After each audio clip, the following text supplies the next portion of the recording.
Assalamualaikum warahmatullahi wabarakatuh. Apa kabar teman-teman semua? Saya harap semuanya dalam lindungan Allah dan sehat selalu. Jangan lupa yang paling utama menjaga dan mematuhi protokol kesehatan yang telah ditetapkan oleh pemerintah.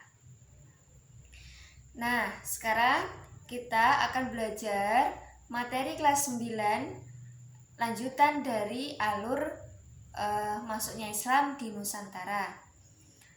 Sekarang kita akan belajar mengenai cara-cara dakwah. Bagaimana sih cara dakwah Islam masuk di Indonesia itu?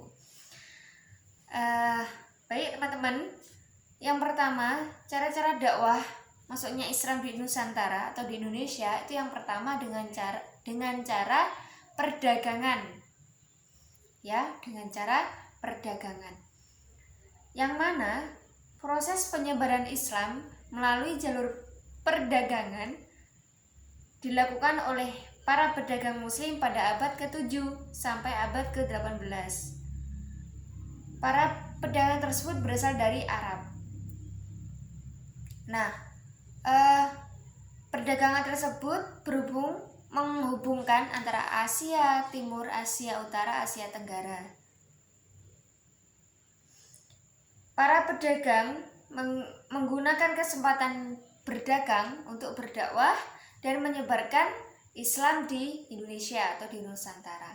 Yang kemudian adalah perkawinan, yang mana para pedagang itu yang kedua? Perkawinan. Yang kedua adalah perkawinan. Yang mana pedagang-pedagang tadi itu mengambil kesempatan dan mengawini atau menikahi gadis pribumi, terutama gadis dari kalangan bangsawan atau raja-raja. Jadi ketika sudah menikah dan memperoleh keturunan, maka generasi-generasi selanjutnya itu sudah masuk Islam. Dan sebagian dari mereka banyak yang menetap di Indonesia sehingga membentuk penduduk muslim atau wilayah muslim sendiri atau desa muslim. Jadi membentuk gerombolan muslim sendiri sehingga banyak dikenal dan banyak diminati oleh masyarakat.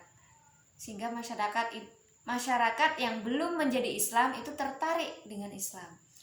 Dan kemudian adalah pendidikan, yang mana para pedagang tersebut membuat suatu lembaga pendidikan seperti pondok pesantren, asrama, yang mana tempat menuntut ilmu untuk orang-orang non-muslim atau pada waktu itu masih beragama Hindu dan Buddha itu belajar agama Islam. Jadi para pedagang tersebut membangun sebuah pendidikan atau sebuah asrama. Maka dari itu kenapa kok sampai saat ini pondok pesantren atau asrama masih di Indonesia itu masih banyak? Karena memang awal dari sejarah masuknya Islam di Indonesia atau di Nusantara itu cara-cara dakwahnya yang pertama adalah melalui pondok pesantren atau asrama atau lembaga pendidikan. Jadi tidak boleh kita hilangkan di Indonesia karena itu sangat penting. Kemudian hubungan sosial.